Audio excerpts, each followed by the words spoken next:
Begini ya, iman itu banyak ulama berpendapat, mayoritas ahli sunnah bahwa iman itu bisa naik, bisa turun. Tapi banyak ulama juga yang berpendapat tidak bisa naik, tidak bisa turun. Karena iman itu tasdek, tasdek itu membenarkan. Jadi misalnya gini, saya beri contoh ya. Ini misalnya, ini warna apa? Biru. Biru. Saya berkeyakinan pulpen ini biru.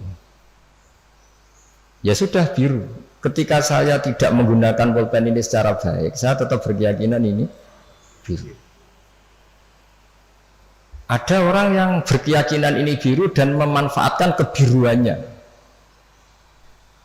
Ada orang yang berkeyakinan air itu menyegarkan. Dan kemudian dia pas dahaga tidak minum. Keyakinannya benar, tapi dia bodoh karena sudah ngerti solusinya minum kok tidak mau. Tapi imannya masih benar. Kalau nah di sini banyak ahli sunnah wal jamaah.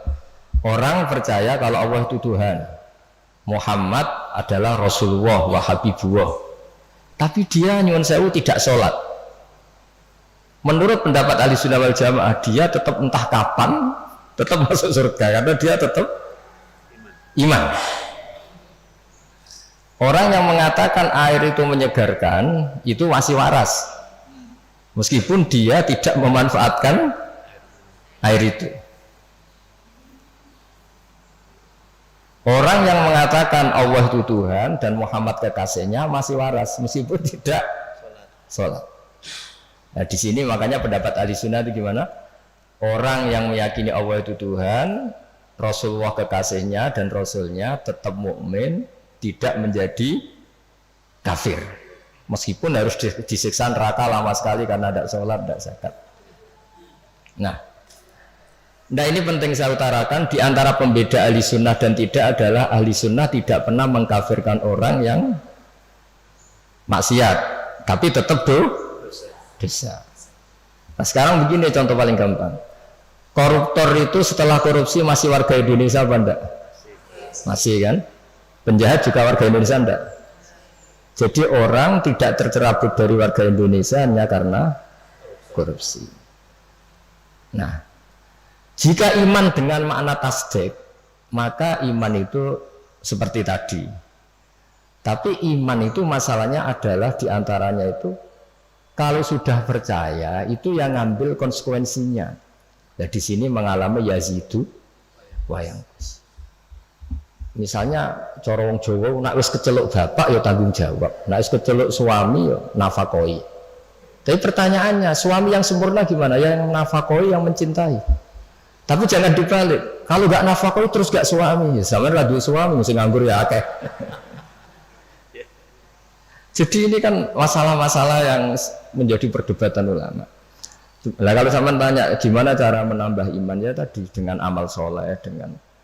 Tapi saran saya di atas amal soleh itu ada yang namanya akidah, cara berpikir. Misalnya begini, saya ini sebagai kiai itu ya kadang-kadang takut mati.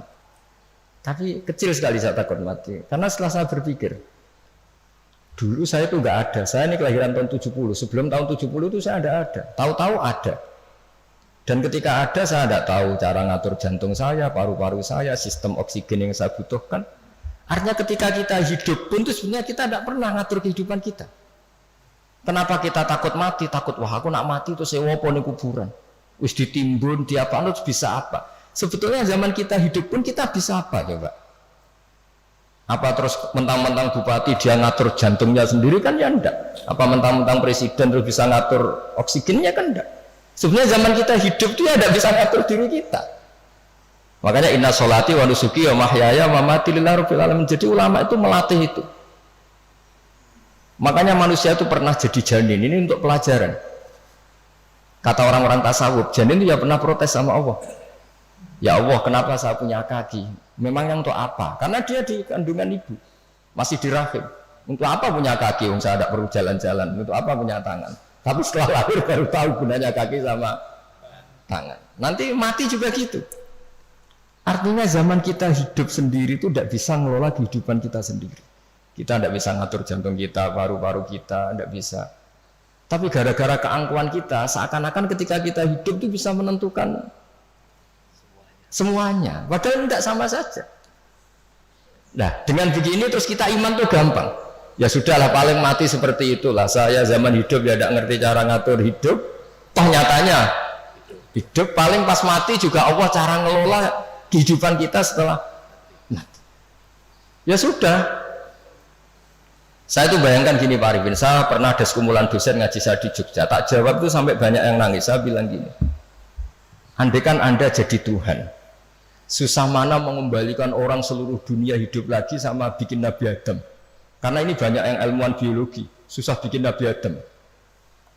Karena ketika Allah bikin Nabi Adam itu kan bikin master. Di Nabi Adam itu tersimpan miliaran atau ratusan miliar orang yang akan hidup ila yaumil. Allah harus bikin satu sistem gen yang berpopulasi, yang melahirkan populasi utuh lagi. Itu kayak apa desainnya susahnya? Di Nabi Adam itu awal mula coba. Harus bikin sperma yang nanti itu jadi indukan semua sperma seluruh dunia. Jadi cara ilmuwan nak wis ana dibalekno gampang, sono datane. Ana adene cara notaris. Artinya apa? Sebetulnya alam seluruh manusia ini pernah ada di satu fisik orang, yaitu Nabi Adam. Lho cara sampean dadi ilmuwan, susah gak gawe Nabi Adam. Bikin manusia master yang nanti melahirkan miliaran orang dan semuanya mandiri. Setiap kelahiran itu kan punya jantung sendiri, punya paru-paru sendiri, punya. Terus masternya itu bikinnya gimana sudah? Dan setiap jantung itu punya sistem sendiri, punya urat sendiri. Dan itu dulu dipadatkan di siapa? Nabi Adam. Makanya Allah tuh sering cerita, kalau kamu tidak percaya kenapa saya bisa mengembalikan kamu setelah mati, coba kamu berpikir, kamu bada'ana awwala khalqin no itu dari tanah dan kemudian jadi manusia. Ya sama lah setelah itu nanti jadi tanah tak jadikan manusia lagi. Masalahnya apa? Kan nggak pernah ada masalah kata Allah. Nah itu juga cara-cara menambah apa? Keimanan maksud saya seperti itu. Ya saya kira demikian.